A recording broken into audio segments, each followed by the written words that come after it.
Aku diusir dari rumahku sendiri oleh menantuku yang serakah. Dia tidak tahu apa yang akan terjadi, kata Bu Ena lembut, tatapannya tenang namun tajam.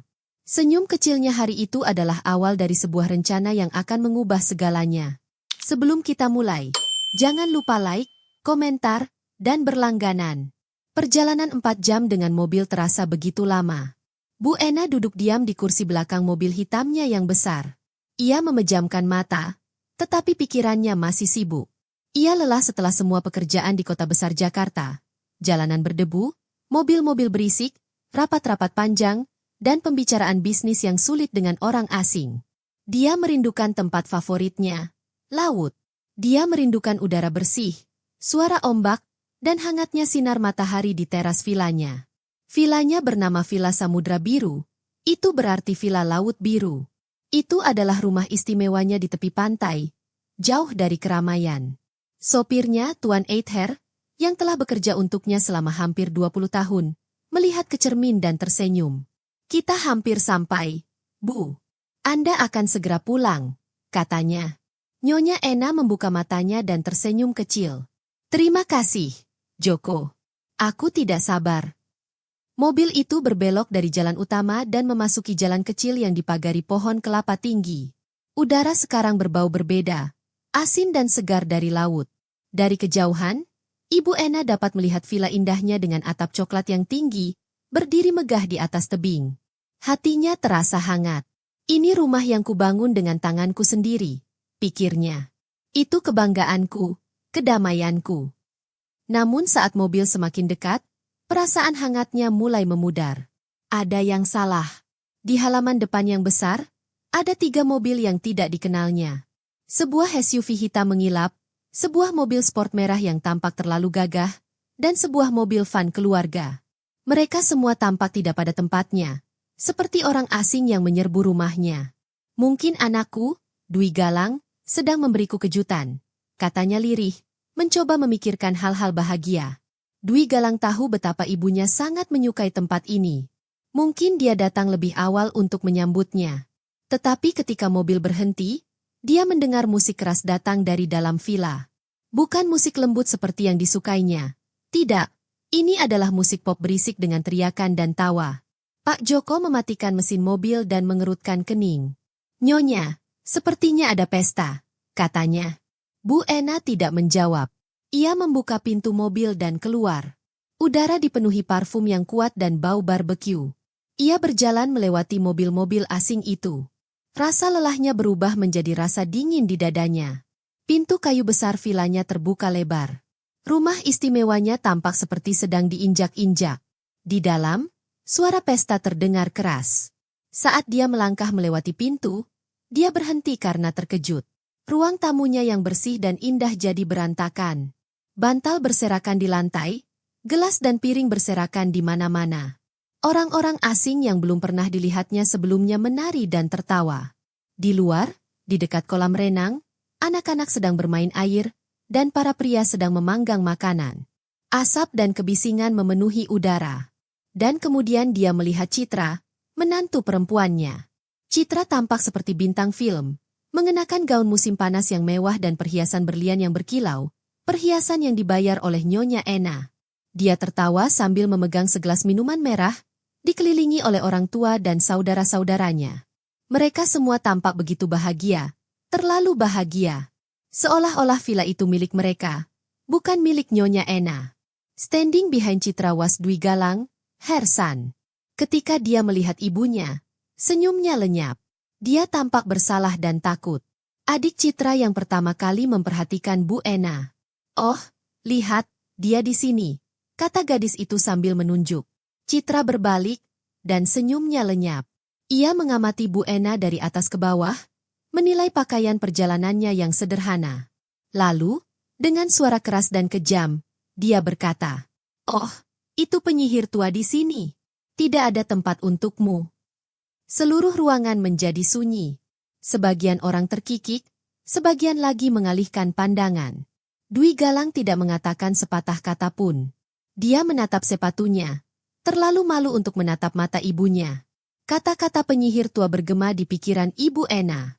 Wanita ini, yang menjalani kehidupan nyaman karena dia baru saja menghinanya di rumahnya sendiri. Dan putranya membiarkan itu terjadi.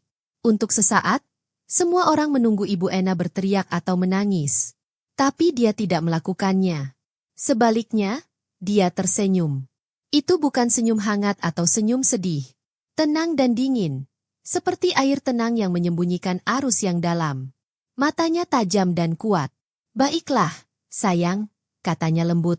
"Nikmati waktumu." Lalu dia berbalik dan berjalan keluar dengan anggun, punggungnya tegak, kepalanya tegak.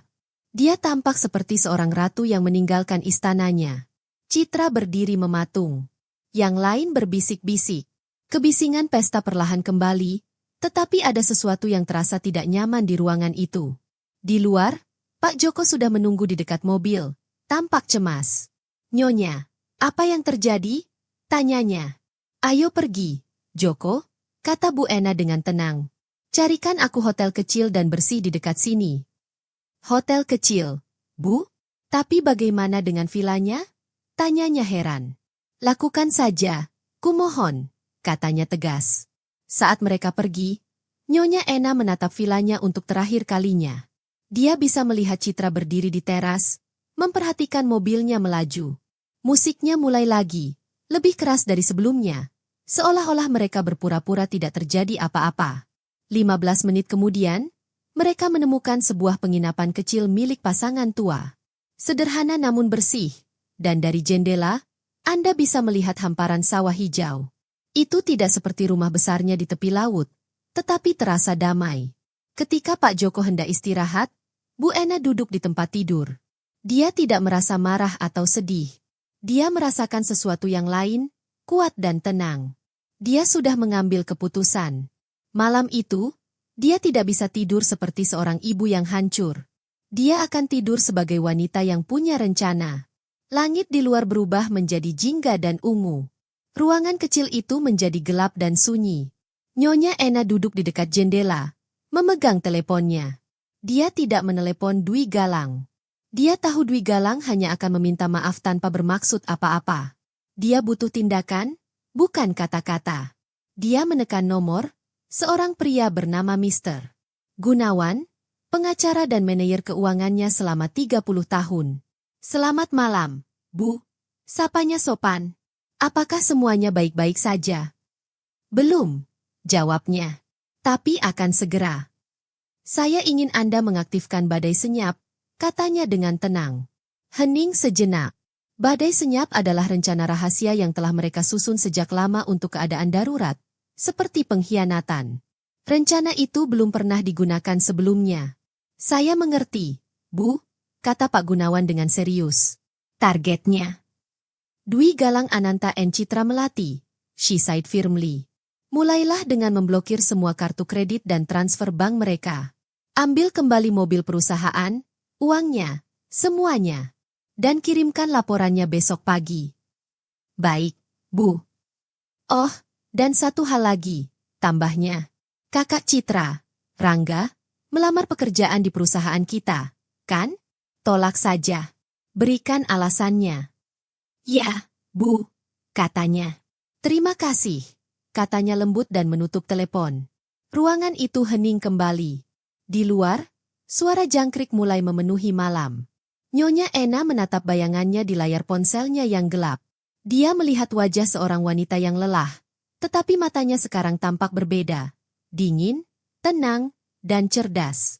Badai yang ia rencanakan tidak akan datang dengan guntur keras atau angin kencang. Ia datang dengan tenang, seperti kabut pagi, dingin, sunyi, dan menyelimuti segalanya sebelum siapapun menyadari bahwa mereka terjebak. Sambil menatap langit yang gelap, pikiran Nyonya Ena melayang ke masa lalu. Kenangan yang telah ia coba lupakan atau maafkan kini kembali lagi, satu persatu.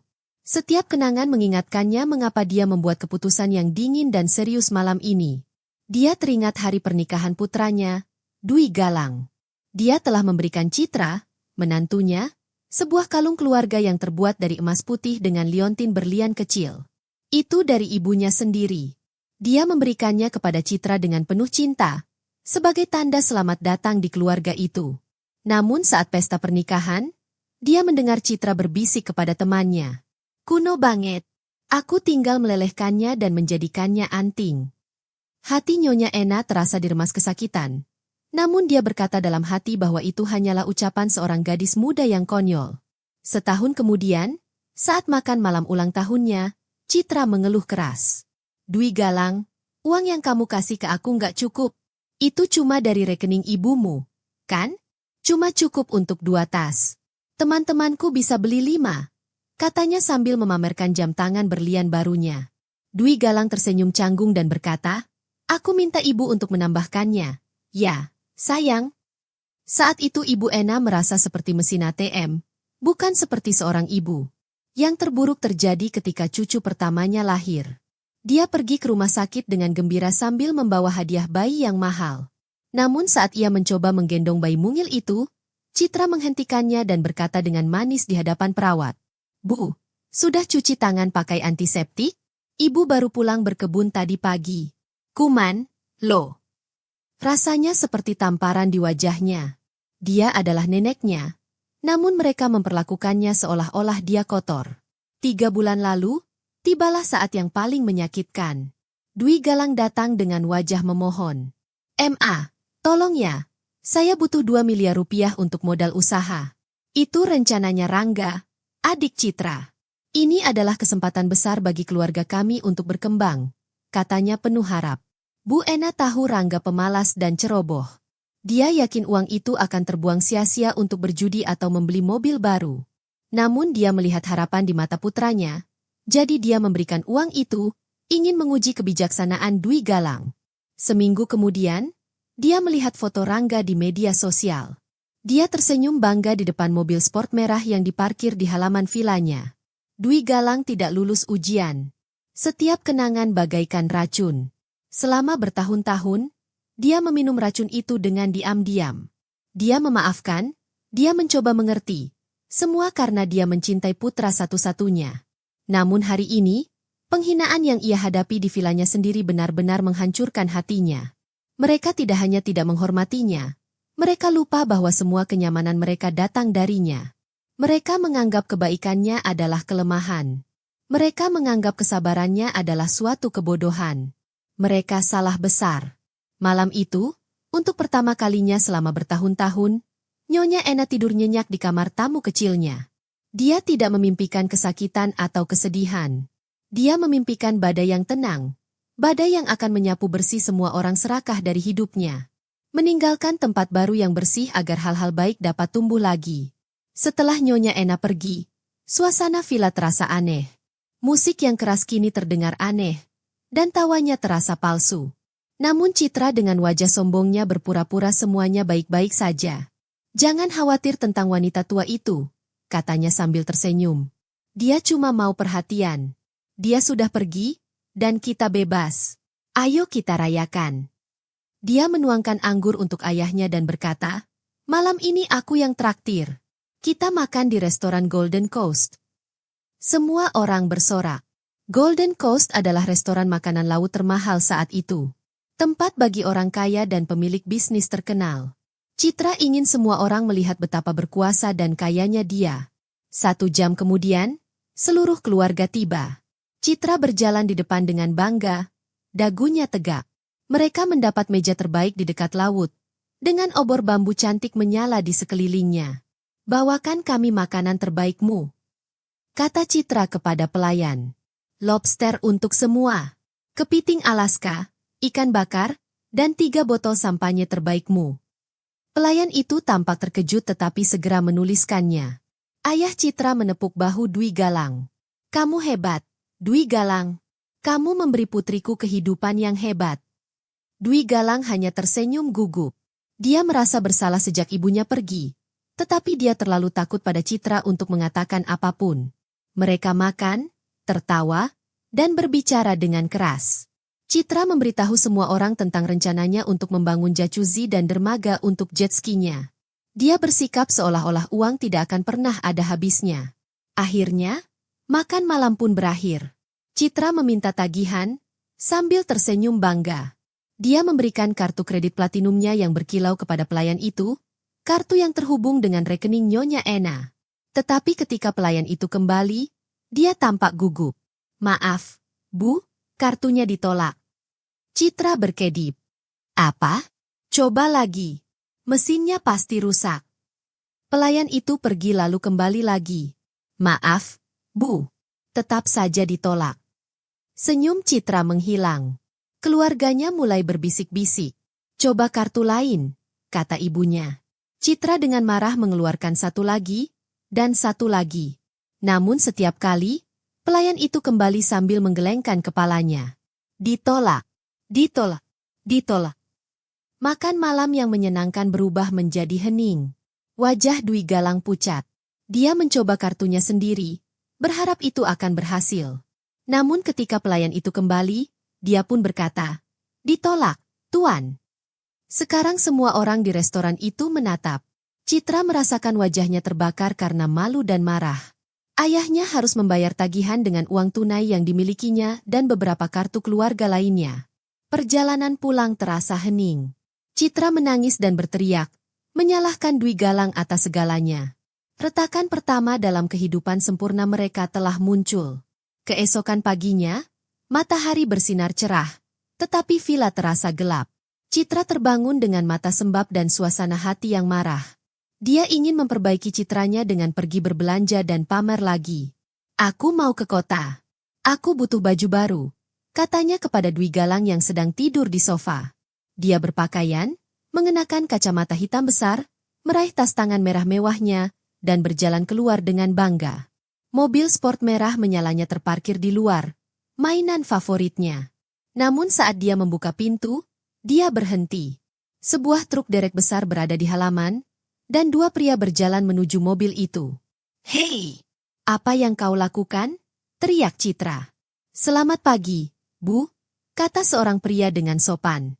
"Kami dari Sentosa Finance Leasing. Mobil ini belum dibayar selama 3 bulan. Kami harus mengambilnya kembali." Mata Citra melebar. "Tidak, suamiku yang bayar tiap bulan. Ini salah paham."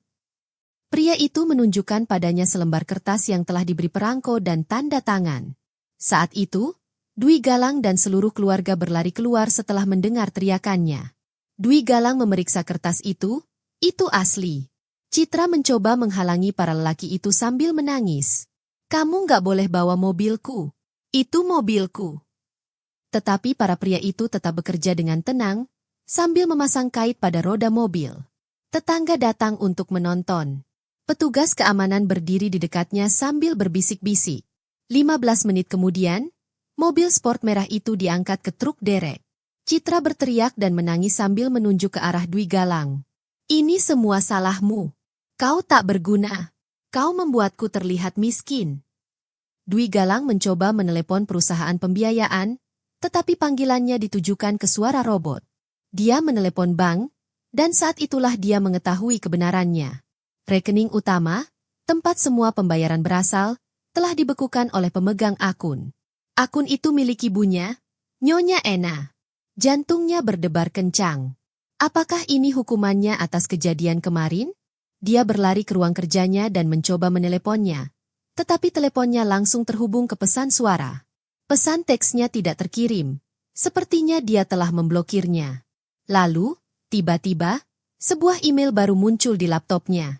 Subjek itu membuat hatinya tenggelam. Katanya, "Tinjauan mendesak. Laporan pengeluaran dan kinerja Dwi Galang Ananta." Suatu pagi, Dwi Galang duduk di ruang belajarnya yang mewah ketika sebuah email baru masuk ke komputernya. Tangannya sedikit gemetar saat membukanya. Pesan itu berasal dari dewan direksi, bukan dari bosnya, tetapi dari orang-orang paling berkuasa di perusahaannya. Email itu ditulis dengan kata-kata dingin dan serius, tetapi setiap kalimatnya terasa seperti ancaman. "Kepada Bapak Ananta yang terhormat, setelah memeriksa catatan perusahaan kami, Dewan menemukan masalah besar dalam laporan pengeluaran Anda selama 6 bulan terakhir. Ada banyak pembayaran besar yang ditulis sebagai perjalanan dan makan malam kerja, tetapi kami tidak dapat melihat alasan yang jelas untuk itu. Kami menemukan biaya di toko-toko mewah, restoran mahal, dan persewaan mobil yang melampaui aturan perusahaan. Mohon kirimkan penjelasan lengkap untuk setiap pengeluaran melalui besok jam 5 sore. Jika Anda tidak dapat menjelaskan dengan baik, Anda akan diskor sementara kami melakukan penyelidikan lebih lanjut. Board of Directors, PT Graha Cipta Mandiri. Dwi galang jantungnya mulai berdebar kencang. Ia hampir tidak bisa bernapas. Semua barang mahal yang mereka sebutkan di email itu karena istrinya, Citra, pakaian mewahnya, makan malam mewahnya, dan cicilan mobil sport mewahnya. Semua itu ia simpan di rekening kerjanya. Sebelumnya, mantan bosnya tak pernah mempertanyakannya. Namun kini, Dewan Direksi langsung menyelidikinya. Dwi galang ketakutan. Ini bukan hanya tentang uang, ini tentang seluruh karirnya. Satu-satunya hal yang ia pikir membuatnya menjadi orang penting. Tanpa pekerjaannya, dia akan kehilangan segalanya. Kehidupan mewahnya, persetujuan istrinya, dan rasa hormat dari mertuanya. Dia merasa seperti dinding ruang kerjanya sedang menekannya. Saat Dwi galang panik, Citra memikirkan hal lain. Gala amal pesisir tahunan itu adalah acara sosial terbesar di kota mereka. Semua orang kaya dan terkenal diundang. Citra telah memberitahu semua temannya bahwa dia akan pergi, dan dia sudah memiliki gaun desainer baru yang menunggu di lemarinya. Setidaknya, pikirnya, dia bisa tampil cantik dan melupakan masalahnya untuk satu malam. Sore itu, ketika Citra sedang memilih perhiasan untuk pesta, teleponnya berdering. Nomornya tidak dikenal. "Selamat siang, apakah ini Nyonya Citra Melati?" kata suara wanita yang sopan. "Ya, itu dia," jawab Citra dengan bangga. "Saya Rini, dari panitia gala amal. Saya sangat menyesal, tetapi ada sedikit kesalahan pada daftar undangan kami. Nama Anda dan suami Anda adalah bukan pada daftar tamu terakhir untuk acara malam ini." Citra membeku. "Apa maksudmu? Aku sudah menerima undangannya beberapa minggu yang lalu." "Kami sungguh-sungguh minta maaf, Bu," kata Rini lembut. "Itu kesalahan data. Kami akan memastikan hal ini tidak terjadi lagi tahun depan. Selamat malam." Sebelum Citra sempat berteriak, sambungan telepon terputus. Citra menatap ponselnya dengan tak percaya, lalu melemparkannya ke tempat tidur. Wajahnya memerah karena marah. Ini adalah penghinaan terburuk yang pernah ada. Ia berlari menghampiri ibunya sambil menangis sekeras-kerasnya. Ibunya berusaha menenangkannya, tetapi tak berhasil. Malam itu, masih menangis, Citra membuka situs web berita di tabletnya. Di halaman depan terdapat judul besar, "Para filantropis berkumpul di gala amal pesisir tahunan." Citra mengklik artikel itu. Ada foto-foto para tamu di karpet merah. Tapi ketika sampai di foto ketiga, ia terkesiap. Di sana berdiri Nyonya. Itu saja Ibu Dwi Galang, tampak anggun dalam balutan gaun sutra biru tua di samping wali kota dan seorang pengusaha kaya. Ia tersenyum tenang, berseri-seri bak ratu. Citra jantungnya berdebar kencang. Ini bukan kecelakaan. Kartu kredit mereka yang terblokir, mobil yang diderek pagi itu, undangan yang dibatalkan, semuanya masuk akal sekarang. Dan di tengah-tengah semua itu adalah Dwi Galang ibunya, tersenyum dalam foto itu. Ia bergegas menghampiri Dwi Galang yang mondar-mandir sambil masih memikirkan email kantor. "Lihat ini!" teriak Citra sambil menyodorkan tablet itu ke tangannya. Dwi Galang tampak bingung. "Ibu di sana?" "Tentu saja dia ada di sana," teriak Citra. "Dia dalang semuanya. Kartu yang diblokir, mobil, email. Dia menghancurkan kita." Dwi Galang menggelengkangkan kepalanya, meski sedikit keraguan muncul dalam benaknya. "Tidak, San. Ibu tidak seperti itu. Itu hanya kebetulan besar." "Kebetulan?" Citra tertawa getir. "Buka matamu, Dwi Galang. Ibumu sedang membalas dendam pada kita." Dwi Galang tampak tak berdaya. Tapi bagaimana caranya? Dia hanya seorang wanita tua. Dia tidak punya kekuatan seperti itu. "Mungkin dia pakai uangnya buat bayar orang," kata Citra kesal.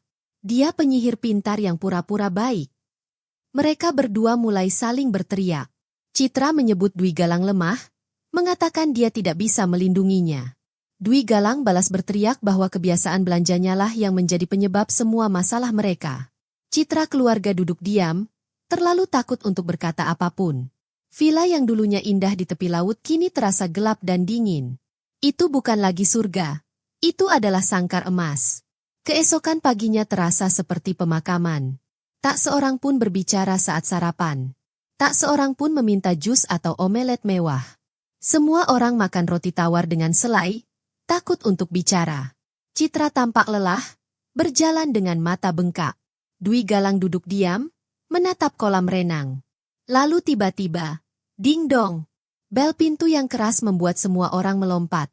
Citra adik laki-lakinya, Rangga, membuka pintu dengan hati-hati. Seorang pria berpakaian rapi berdiri di sana, mengenakan kemeja batik sutra dan menenteng tas kulit. "Selamat pagi," kata pria itu sopan. "Saya mencari penghuni properti ini." "Ya, itu kami," jawab Rangga gugup. "Saya punya surat resmi yang harus disampaikan." Mata pria itu bergerak mengelilingi ruangan dengan tenang, tanpa banyak bicara. Dwi Galang berjalan menuju pintu. Perutnya terasa berat. Pria itu menyerahkan sebuah amplop coklat tebal dengan nama sebuah firma hukum ternama di atasnya, Gunawan di depan. Dwi Galang tangannya gemetar.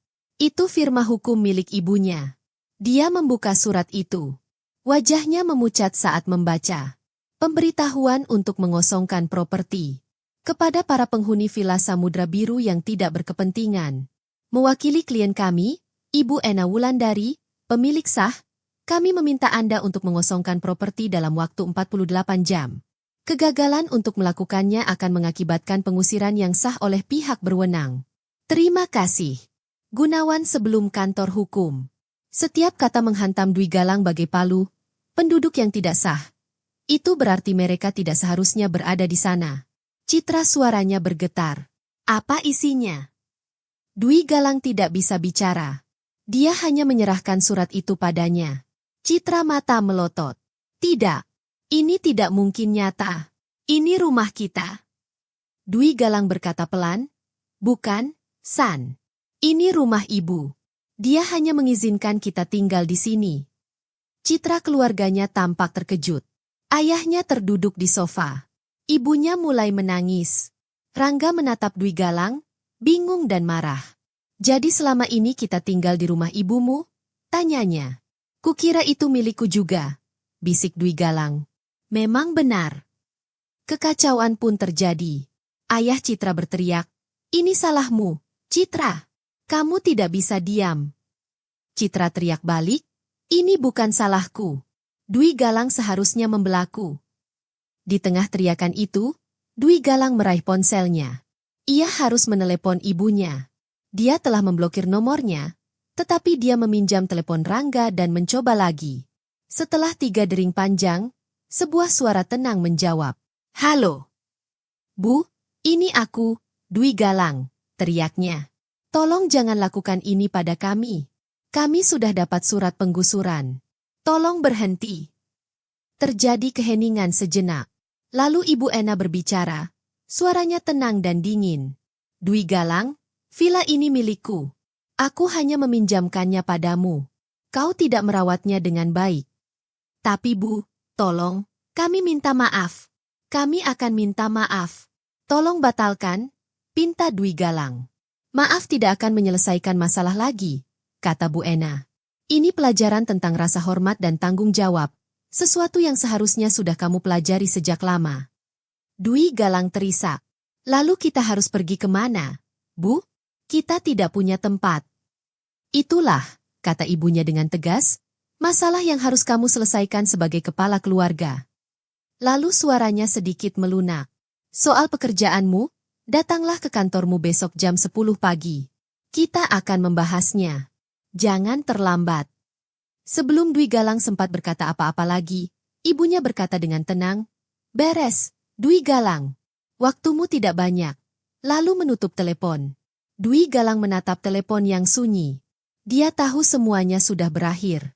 Ibunya tidak hanya menghukumnya, dia juga memberinya pelajaran yang menyakitkan. Dia menghancurkan seluruh hidupnya sepotong demi sepotong, dan tidak ada yang dapat dia lakukan untuk menghentikannya. Malam itu, tidak seorang pun di villa itu yang bisa tidur. Keesokan paginya, Dwi Galang berangkat ke Jakarta dengan mobil mertuanya. Ia tak banyak bicara. Hatinya terasa berat. Di rumah, Citra dan keluarganya sibuk berkemas dengan panik. Pakaian, tas, dan sepatu berserakan di mana-mana. Saat Dwi Galang duduk di dalam mobil, Tangannya gemetar. Ia merasa seperti sedang mengemudi menuju tempat hukuman. Ia membayangkan bosnya berteriak dan memecatnya di depan semua orang.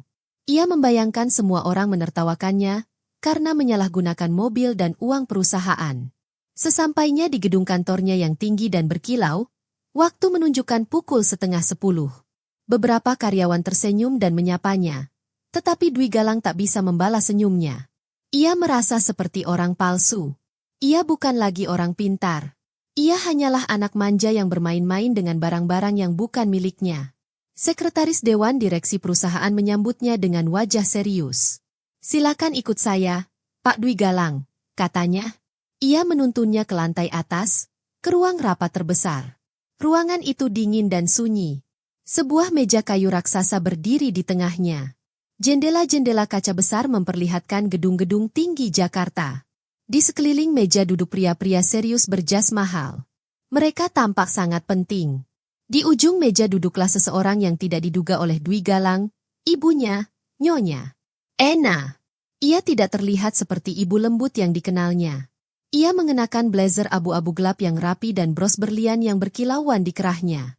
Rambutnya diikat rapi, dan tatapannya tajam. Di sampingnya berdiri pengacaranya, Pak Gunawan, memegang setumpuk kertas tebal. Dwi Galang membeku. Jantungnya berhenti sejenak. Ia tak percaya apa yang dilihatnya. "Selamat pagi, Dwi Galang. Silakan duduk," kata Bu Ena dengan suara tenang namun tegas. Dwi Galang perlahan berjalan menuju kursi yang ditunjuknya. Kakinya terasa seperti jeli. Ia pun duduk. Rasanya seperti berada di ruang sidang, menunggu hakim berbicara. "Mari kita mulai," kata Bu Ena, sambil menoleh ke arah orang lain di ruangan itu. "Kita di sini hari ini untuk membahas beberapa perubahan penting di perusahaan akibat perilaku Dwi Galang akhir-akhir ini. Tapi sebelum itu, ada sesuatu yang ingin saya jelaskan kepada putra saya." Dia menatap lurus ke mata Dwi Galang. "Dwi Galang," katanya lembut, "kamu mungkin mengenalku sebagai ibumu. Tapi di sini, akulah pendiri dan pemilik utama perusahaan ini, PT Graha Cipta Mandiri." Pengacaranya meletakkan selembar kertas di depan Dwi Galang. Itu adalah dokumen resmi perusahaan. Dan di atasnya, nama pemiliknya tertulis, Ena Wulandari. "Aku membangun perusahaan ini dari nol ketika ayahmu masih hidup," lanjutnya. "Setelah beliau meninggal, aku mundur dari pekerjaan kantor karena aku ingin membesarkanmu. Aku ingin kamu berkembang tanpa orang-orang bilang kamu sukses hanya karena ibumu. Aku ingin kamu percaya bahwa kamu bekerja keras untuk meraih impianmu." Dia berhenti sejenak. Keheningan itu terasa berat. "Setiap promosi, setiap bonus, setiap kesuksesan yang kau raih, aku tahu itu dan mengizinkannya. Aku memberimu setiap kesempatan, Dwi Galang. Aku memberimu semua yang kau butuhkan untuk sukses. Tapi aku tak bisa memberimu kejujuran dan kebijaksanaan. Itu semua harus kau bangun sendiri." Kata-katanya lebih menyakitkan daripada teriakan apapun. Hati Dwi Galang hancur. Semua yang ia percayai tentang dirinya, harga dirinya, kerja kerasnya, terasa seperti kebohongan. Ia bukanlah pria sukses seperti yang ia bayangkan. Ia hanyalah seorang pangeran yang bermain di istana yang dibangun ibunya. Setelah rapat selesai, Bu Ena berdiri. Ia menatap putranya sekali lagi. "Dwi Galang," katanya tegas, "saya akan ke villa sekarang. Kamu punya waktu 1 jam untuk menemui saya di sana. Saya ingin kamu hadir saat barang-barangmu dipindahkan." 1 jam kemudian, Dwi Galang tiba di villa. Pemandangan yang menyedihkan. 2 truk pindahan besar terparkir di halaman. Para pekerja mengangkut kardus, meja, dan kursi keluar dari rumah. Di beranda, ibunya berdiri dengan tenang dan damai. 2 penjaga keamanan bertubuh jangkung berdiri di sampingnya. Di dalam, Citra dan keluarganya berlarian panik, melemparkan pakaian, sepatu, dan tas-tas mahal ke dalam koper. Ketika Citra melihat Bu Ena, mukanya langsung merah padam karena marah. "Dasar monster!" teriaknya. "Dasar wanita tua tak berperasaan. Bagaimana bisa kau melakukan ini pada putramu sendiri?" Nyonya Ena menatapnya tanpa emosi. "Saya hanya mengambil kembali apa yang menjadi milik saya," katanya. "Semua yang ada di sini milik anak saya, yang berarti milik saya." Wajah Citra memerah karena marah. Kau lebih mementingkan uangmu daripada kebahagiaan kami. Sebaiknya kau mati saja dan wariskan semuanya pada kami. Itulah gunanya orang tua. Kata-katanya begitu kejam hingga keluarganya sendiri tersentak. Semua orang terdiam. Dwi Galang berdiri di belakang Citra, mendengarkan setiap kata. Sesuatu dalam dirinya hancur total. Cinta yang membutakannya lenyap. Perempuan yang pernah dicintainya kini tampak seperti orang asing. Orang asing serakah yang hanya menganggapnya sebagai kunci kekayaan. Bu Ena menatap putranya dengan lembut namun tegas. Dwi Galang, katanya, tentang pekerjaanmu. Setelah apa yang telah kau lakukan dengan aset perusahaan dan keputusan burukmu di rumah dan di tempat kerja, aku tidak punya pilihan. Aku memberhentikanmu dari jabatanmu. Kau dipecat. Berlaku efektif segera. Momen itu mengakhiri kehidupan lama Dwi Galang. Pekerjaannya, rumahnya, dan harga dirinya semuanya lenyap. Citra tertawa terbahak-bahak. Bagus. Sekarang kamu gak punya apa-apa? Dwi Galang, kamu pecundang. Sama kayak ibumu yang pelit itu. Dwi Galang terdiam. Ia berjalan melewati ibunya dan berhenti di depan Citra. Citra berharap Dwi Galang akan membelanya, memohon pada ibunya. Namun, Dwi Galang tidak melakukannya. Ia menatap matanya. Wajahnya tenang dan dingin. Hatinya hampa. Tetapi suaranya kuat. Saya ingin bercerai, katanya. Kata-kata itu menggantung di udara bagai guntur. Tawa Citra terhenti. Matanya terbelalak kaget. Keluarganya terbelalak, tak bisa berkata-kata. Bahkan para pekerja pun tak berani bergerak. Bu Ena mengangguk kecil. Badai yang ia ciptakan telah membersihkan kekacauan itu. Putranya akhirnya menemukan kekuatannya. Citra berdiri mematung, pucat ketakutan. Dunianya telah runtuh. Rumah, uang, kenyamanan, semuanya lenyap. Para pekerja mengikuti instruksi pengacara dengan saksama. Maaf, Bu, kata seorang pekerja dengan sopan kepada Citra, tapi apapun yang dibeli dengan kartu perusahaan atau kartu kredit Bu Ena adalah milik perusahaan. Kita harus meninggalkannya. Citra menjerit marah ketika tas, sepatu, dan perhiasan mahalnya dirampas. Ia mencoba merebutnya, tetapi para penjaga menghentikannya. Tak lama kemudian, semua barang-barang keluarganya yang tersisa dikemas ke dalam sebuah van kecil dan sebuah mobil tua. Mobil-mobil mewah yang mereka tumpangi telah hilang. Keluarga yang bangga itu kini meninggalkan villa dengan kepala tertunduk, terlalu malu untuk melihat siapapun. Ayah Citra mencoba berbicara dengan Bu Ena. Maafkan kami, katanya lirih. Tidak ada lagi yang perlu dibicarakan, jawabnya dingin. Kau sudah cukup menerima kebaikanku. Sekarang sudah berakhir. Citra adalah orang terakhir yang pergi. Ia memelototi Dwi Galang. Kau akan menyesali ini, Dwi Galang. Kau akan merangkak kembali padaku, teriaknya. Dwi Galang hanya menatapnya dengan tenang. Selamat tinggal, Citra. Van itu melaju pelan, meninggalkan asap. Semuanya kembali hening. Bu Ena menatap putranya. Tak ada kebahagiaan di hatinya, hanya kedamaian. Perjuangan telah usai. Ia telah menyelamatkan putranya, tetapi juga kehilangan sesuatu, sepotong hatinya. Dwi Galang berdiri terdiam, menatap jalanan kosong. Aku juga ikut, Bu, katanya lembut. Kamu mau pergi kemana? Tanyanya, terkejut.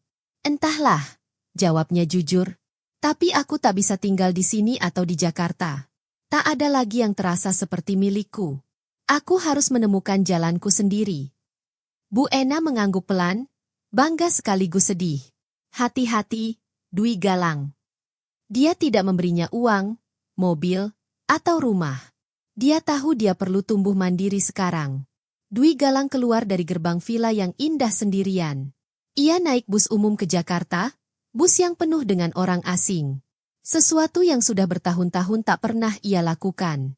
Dompetnya hanya berisi beberapa lembar uang receh. Beberapa minggu pertama terasa sangat berat. Ia menyewa kamar kecil, hanya 3 kali 4 meter, dengan kamar mandi kecil di luar. Tidak ada AC, tidak ada air panas, dan tidak ada yang bisa memasak untuknya. Ia belajar membuat mie instan, mencuci pakaiannya sendiri, dan membersihkan kamarnya sendiri. Ia belajar hidup sederhana. Mencari pekerjaan bahkan lebih sulit. Tanpa bantuan ibunya, orang-orang tidak menganggapnya istimewa. Mereka bertanya, "Mengapa kamu menginginkan pekerjaan kecil padahal sebelumnya kamu bekerja di perusahaan sebesar itu?" Ia ditolak berkali-kali. Ia merasa marah. Marah pada Citra, marah pada dirinya sendiri, dan terkadang bahkan marah pada ibunya. Namun, setiap hari ia bertahan hidup sendiri, ia merasa sedikit lebih kuat. Ia mulai merasa bangga dengan hal-hal kecil. Memasak makanannya sendiri, menabung sedikit, memperbaiki kesalahannya sendiri. Anak laki-laki manja bernama Dwi Galang Ananta perlahan memudar. Dan dari hatinya, tumbuhlah sosok manusia baru, kuat, berani, dan siap untuk memulai lagi. Kembali di Villa Blue Ocean, Bu Ena duduk dengan tenang. Rumah itu kini terasa tenang, nyaris terlalu sunyi. Selama 2 hari pertama, Ibu Ena tidak melakukan apa-apa. Dia hanya duduk di beranda, mendengarkan suara deburan ombak dan desiran angin sepau-sepau. Dia menyuruh semua pekerja villa untuk membersihkan setiap sudut rumah. Mereka membuang semua milik Citra, istri putranya. Dia bahkan mengganti beberapa perabotan yang terasa penuh dengan kenangan buruk. Ibu Ena membuka semua jendela dan pintu agar udara laut segar dapat masuk ke dalam. Rasanya seperti hari bersih-bersih besar, bukan hanya untuk rumah, tetapi juga untuk hatinya. Pada saat-saat tenang, dia suka menutup mata dan bermeditasi. Terkadang dia bertanya pada dirinya sendiri, apakah aku terlalu jahat? Haruskah aku memberi anakku kesempatan lagi? Namun setiap kali pikiran itu muncul, ia teringat akan tatapan mata putranya, Dwi Galang, yang kosong dan sedih ketika Citra membentaknya. Dia teringat suara Citra yang marah ketika dia mengatakan hal-hal yang mengerikan. Lalu Ibu Ena berkata pada dirinya sendiri, "Tidak, aku melakukan hal yang benar." Terkadang, kasih sayang seorang ibu tak hanya berupa pelukan. Terkadang cinta berarti mendorong anak Anda untuk berdiri sendiri. Bahkan jika itu berarti melihatnya jatuh terlebih dahulu sebelum dia belajar terbang. Suatu sore, Ibu Ena sedang membersihkan ruang belajarnya. Di dalam laci tua, dia menemukan album foto. Ada foto Dwi Galang kecil saat dia baru berusia 5 tahun. Dia memiliki senyum lebar dan tidak memiliki gigi depan. Dia sedang memegang layang-layang di pantai yang sama di depan villa. Hati Ibu Ena sedikit sakit. Dia merindukan anak laki-laki manis yang pernah berlari riang di bawah sinar matahari. Seorang anak laki-laki yang tidak peduli dengan uang atau barang-barang mewah. Dia merasa sedih, bukan karena kehilangan uang, melainkan karena dia telah kehilangan begitu banyak waktu bersama putranya. Dia membiarkannya tumbuh terlalu manja, terlalu terbiasa dengan kenyamanan. Dia ingin memperbaikinya. Badai yang ia mulai bukan hanya untuk menghukum Citra. Itu juga untuk memperbaiki kesalahannya sendiri sebagai seorang ibu. Ia berharap di suatu tempat di luar sana, putranya akan mengingat betapa beraninya dirinya dulu. 6 bulan berlalu. Musim hujan berganti menjadi musim kemarau.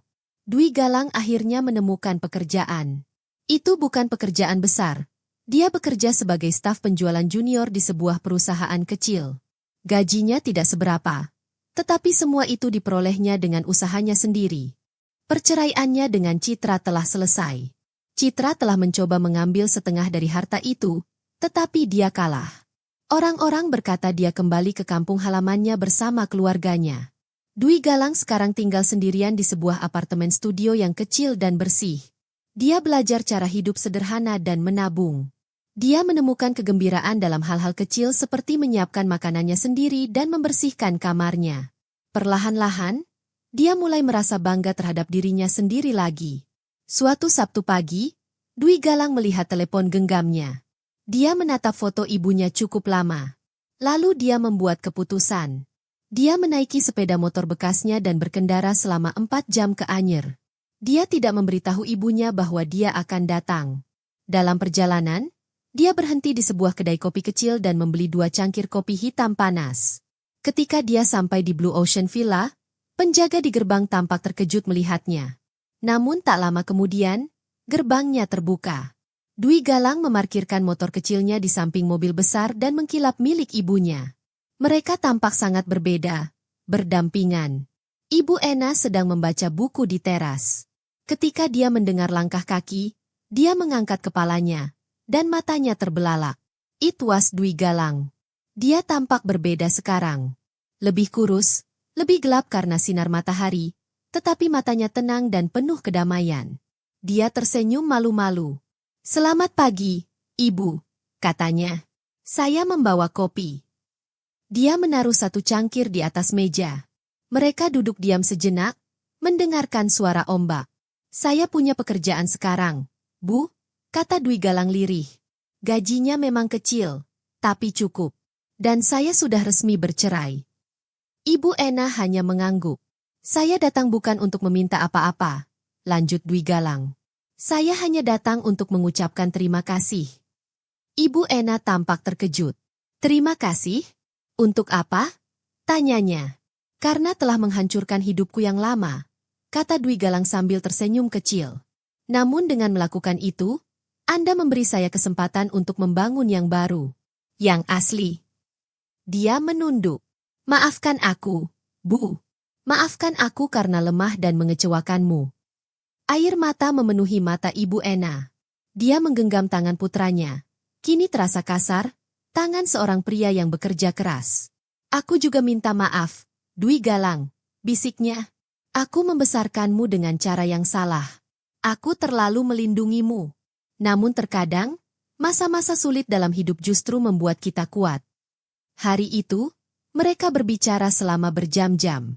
Tak ada lagi kebohongan, tak ada lagi tembok di antara mereka. Mereka berbicara seperti dua orang dewasa yang pernah menghadapi badai dan bertahan hidup. Hati mereka masih dalam tahap penyembuhan, tetapi mereka sudah mulai tumbuh dekat lagi. Setahun kemudian, hubungan Ibu Ena dan Dwi Galang jauh lebih baik. Mereka sekarang saling menghormati. Dwi Galang masih bekerja di perusahaan yang sama, dan dia bahkan mendapat promosi. Dia bangga pada dirinya sendiri, begitu pula ibunya. Suatu akhir pekan, ketika Dwi Galang datang mengunjungi villa tersebut, Ibu Ena memanggilnya untuk duduk di teras. Dia menunjukkan kepadanya beberapa kertas besar berisi gambar bangunan. "Saya punya proyek baru," katanya sambil tersenyum. "Saya membeli tanah di pesisir Lombok. Saya ingin membangun resor hijau dan ramah lingkungan di sana. Ini akan membantu penduduk setempat mencari pekerjaan dan juga melindungi alam. Ini bukan hanya sekedar bisnis, ini adalah sesuatu yang baik untuk semua orang." Dwi Galang menatap rencana itu dengan mata terbelalak. "Ini luar biasa, Bu," katanya. Ibu Ena menatapnya dengan ramah. "Saya butuh seseorang yang dapat saya percaya untuk membantu saya dengan proyek ini," katanya. "Tapi Anda harus mulai dari bawah, pelajari tentang pembangunan, perhotelan, dan manajemen. Itu akan menjadi kerja keras. Dan pada awalnya, bayarannya akan kecil. Kamu juga harus tinggal di Lombok untuk sementara waktu." Dia berhenti sejenak, lalu menambahkan dengan serius. "Ini bukan hadiah, Dwi Galang. Itu tawaran pekerjaan sungguhan. Anda akan menjalani wawancara seperti orang lain. Jika Anda mendapatkan pekerjaan itu, Anda harus membuktikan bahwa Anda bisa melakukannya sendiri." Mata Dwi Galang berkaca-kaca. Ini bukan pemberian. Ini adalah kesempatan nyata. Kesempatan untuk membuktikan kemampuannya. "Aku terima, Bu," katanya pelan tapi tegas. Mereka berdua duduk bersama, menyaksikan matahari keemasan terbenam di atas laut. Langit berubah menjadi jingga dan merah muda, bersinar di beranda yang sama tempat kata-kata marah pernah terucap. Sekarang, perdamaian telah kembali. Matahari terbenam bukanlah akhir, melainkan awal dari awal yang baru. Fajar baru bagi hubungan mereka. Kehidupan baru bagi Dwi Galang, penuh harapan dan kekuatan. Dan begitulah badai diam Ibu Ena berakhir. Itu adalah pelajaran yang sulit, tapi itu mengajarkan mereka bahwa kesabaran memiliki batas. Dan rasa hormat lebih berharga dari emas. Sekarang, pembaca yang budiman, apa pendapat Anda? Jika kamu berada di posisi Ibu Ena, apa yang akan kamu lakukan? Tim A, lakukan hal yang sama. Buat mereka menyesal dan belajar dengan cara yang sulit. Tim B, kirim saja mereka pergi. Tidak perlu merusak karir anak Anda sendiri. Tulis jawaban Anda di bawah ini. Apakah kamu tim A atau tim B?